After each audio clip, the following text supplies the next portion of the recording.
Hello,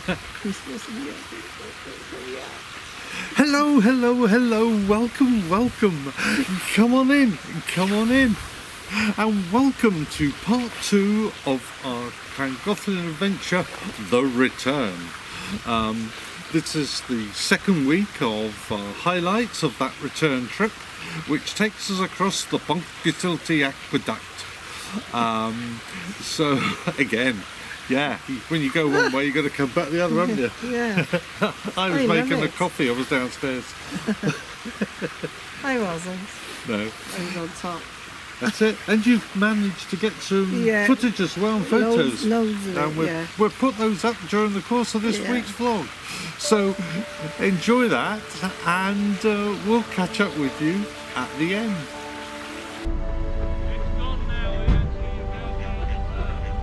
So as we exit the Narrows and we enter into Trevor Basin and en route to pick up our pilot. And for those of you that know shipping will always know that as you go through uncharted waters or difficult waters, you always pick up a pilot. And with the pilot on board, here we go. Only we are in reverse. This is the footage that I forgot to include on our original trip over the Llangollen aqueduct, as taken by Carol, and you will get to see now what is around on each side. So we'll just have a quick look at that, and then we'll come back and continue our homeward bound journey.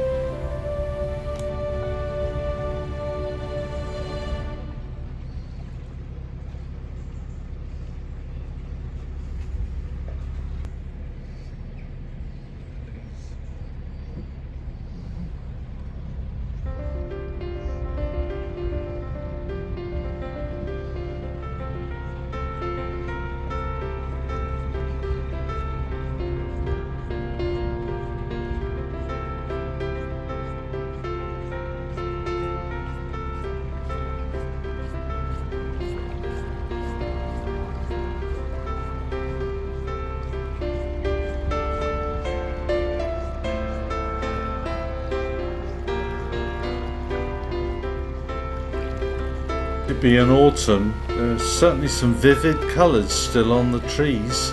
Beautiful.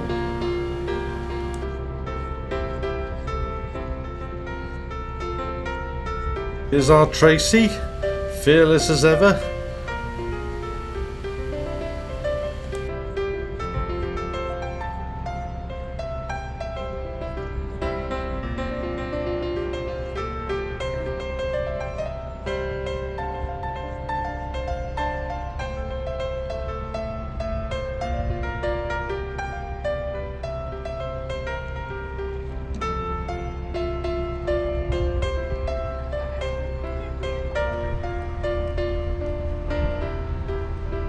So back to the return journey. So here we are going back over the Llangollen aqueduct, this time the right way from a view of returning home. And for the trip across, Steve and Carol were kind enough to bring Morningstar over. I just went down and made a cup of coffee. I was absolutely petrified that on the starboard side, as you can see, there's about a 2.5 inch width of iron between me and one hell of a drop.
Many have asked how long it takes to go across the Ponkisilti Aqueduct. Well, this is a real-time journey. I believe it's somewhere around the 8-minute mark when you are coming back, because of course the flow is actually with you and helping you across.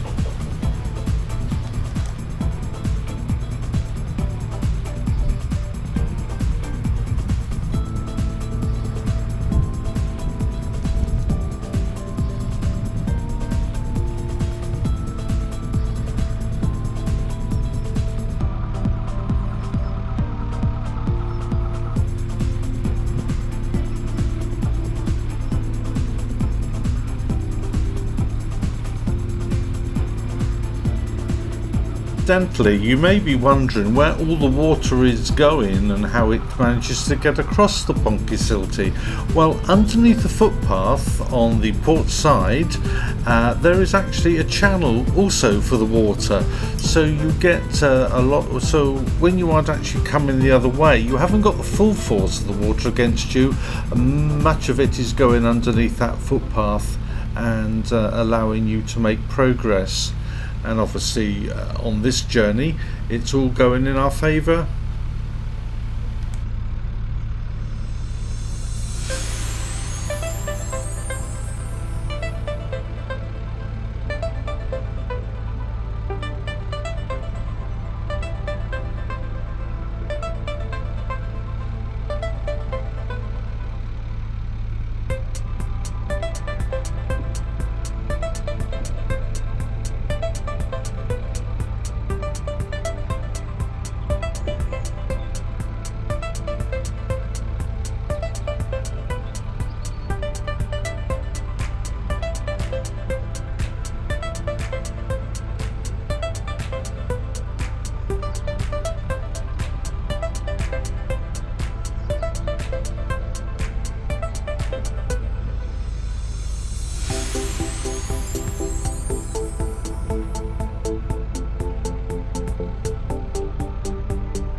Wondering how Amy Jo got across, and it's Amy Jo that you can see just in front of us. That is because Chris took Amy Jo across all on alone, helped by a Smudge. Smudge, I believe, was steering.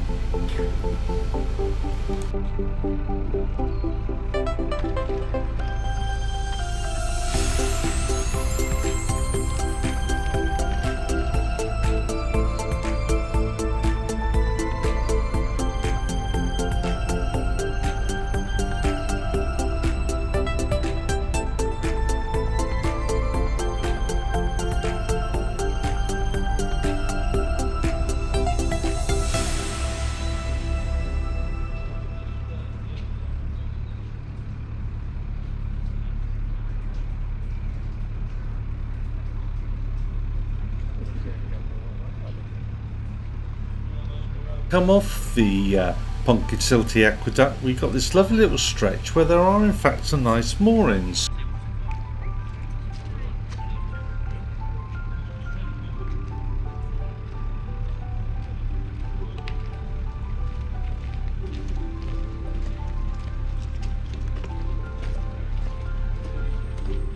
Let her know I'm on my way in.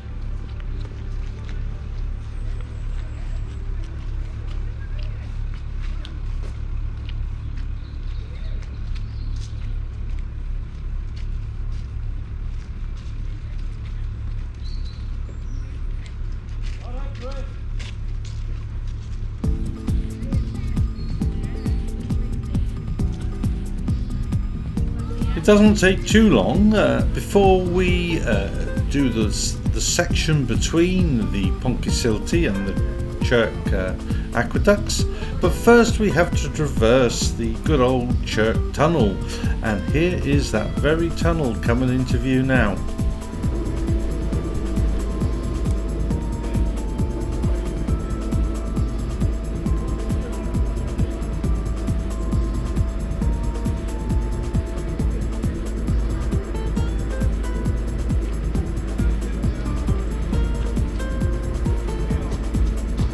The length of Chirk Tunnel is 421 metres, which is 460 yards, or if you really want to know, 1,381 feet.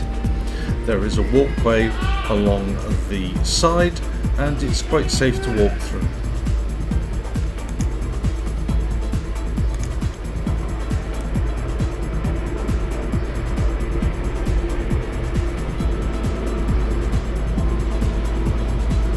Tunnel is entirely straight, so you can see straight through it from one end to the other, and as you can see now, we are very rapidly approaching the exit where we go into the basin, which is also acts as a sort of a winding hole.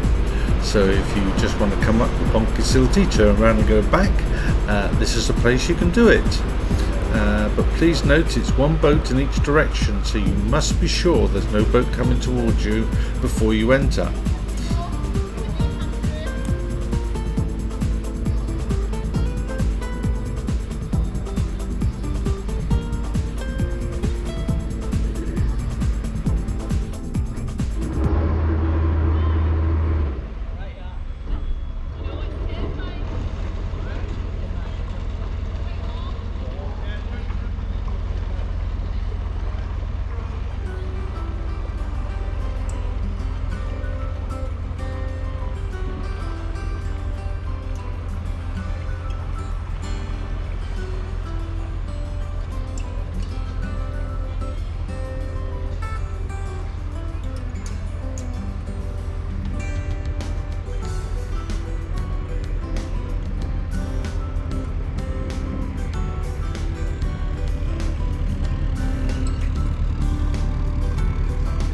Then it's back on to the Chirk Aqueduct, and here we get another view of the railway aqueduct to our starboard side this time, which, as we've previously described, is in fact taller than this canal aqueduct.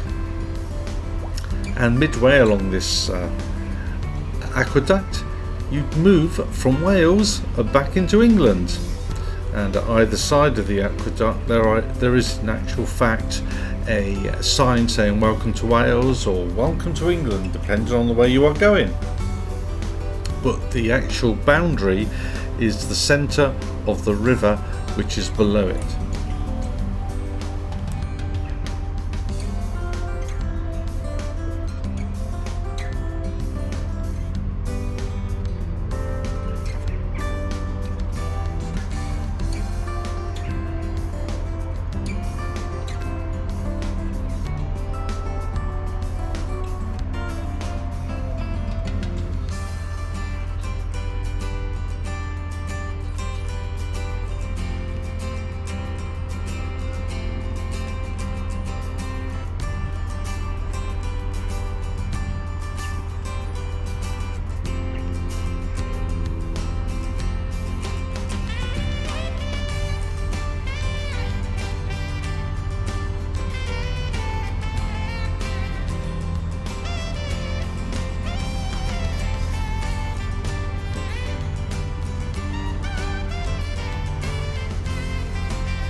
So on our homeward bound journey, this is the end of the two big aqueducts, and it's now time to navigate the rest of the Llangollen all the way back to Hurlston.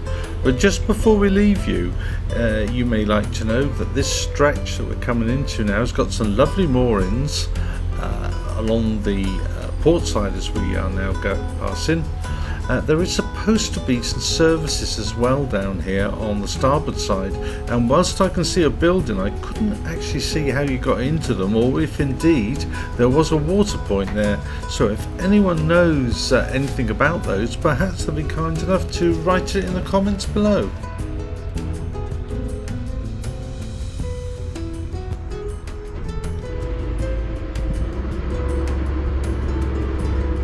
Just coming into view now are those what I consider are the service buildings that I questioned, but also we have got some beautiful buildings, some houses and bungalows on the starboard side.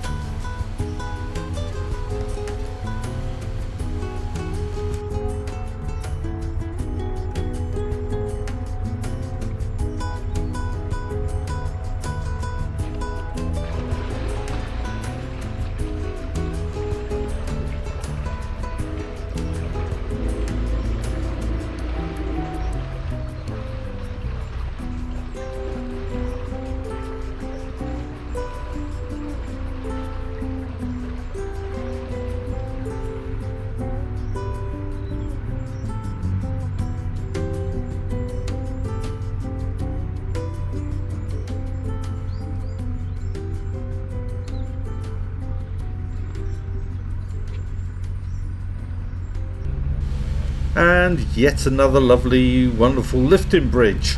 And now this lifting bridge was quite fun. There were about 4 or 5 boats in convoy here at this stage. The first one went through and eventually managed to get the bridge lifted. We all then followed through, wondering if the last boat would realise they've got to lower it, and they did, which was really good, I'm sure, for all the people who were waiting and queuing up to cross it. Now, just it's not actually on camera shot, but just to our port side, as we go past there is actually a lovely house built on the side. It looks to be derelict, and I subsequently have discovered that the actual house itself is unsafe, and it's likely to slide down the slope. So it's not actually inhabited, but it is actually a stunning place, and I really wish that I could win the lottery and sort of rescue it. Unfortunately, I haven't got a camera shot of it, but for those of you that come along this stretch of the canal, it's just after this lifting bridge here on our port side. And with the sun beating down on us as we finished our cruise all the way from Llangollen to just past the Chirk aqueducts, it's definitely time to moor up here and have a well-earned rest and a beer. Thank you for joining us on our Llangollen adventure. We hope you've enjoyed it, and thank you for all the comments on it. And stand by for next week's news, when we will reveal our plans for 2022.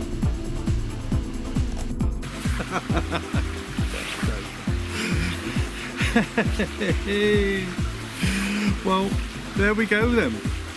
That concludes, finally, the Llangollen adventure. Well, what an adventure that was, eh? Thank you so much to everyone who joined us on that. It's the first time I've done a series of vlogs on one particular canal, and I hope you enjoyed them, certainly from your comments, which we both appreciated. Yeah, you seem to have done that. Yeah. So by the time you're actually watching this vlog, we'll be back on Morning Star and we'll be back filming again, don't we? Woohoo! Yeah. We have a new adventure starting, and well, next week we'll be able to tell you something about that because we'll be putting it out on that vlog. So it just remains to say thank you very, very much for all the kind comments. Thank you for all your lovely messages that you send to us. And we hope to see as many of you as we possibly can during the course of the year. And the good news is that we are both going to Crick. Now we'll be going with, well, in fact the whole Forgo Narrowboating will be at Crick. Yeah. Now Steve and Chris and myself and Carol will be mooring up together for the whole weekend. I believe Gary is on his way down there, or will be on his way down there, but I'm not quite sure where he's going to be yet. And we know Alan will be there because he lives just up the road, doesn't he? We were talking to Alan this morning, weren't we? We were, yeah. So we know that Alan's going to be there. So we look forward to seeing you there if you can make it. And that's the weekend of the Platinum celebrations for our Queen, who has done 70 years on the throne. So until we see you again next week, we just like to say stay healthy, stay safe. And from Ian And Carol. ta-da. Bye. Ian. Come on, you can do it.